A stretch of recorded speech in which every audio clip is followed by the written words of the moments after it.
It's time to eat carbonara. I will cook carbonara noodles. So, ayan siya ha. Tignan natin.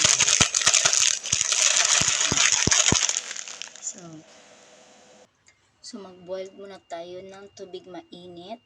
Pag makulo na, ilagay natin ang ating macaroni noodles.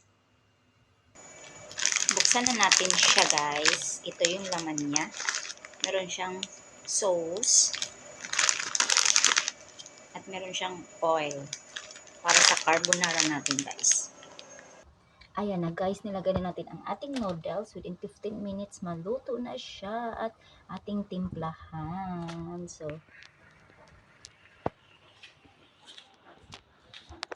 timplahan na natin ang ating carbonara, guys.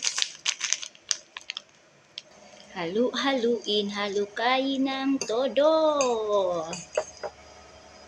So, let's eat, guys.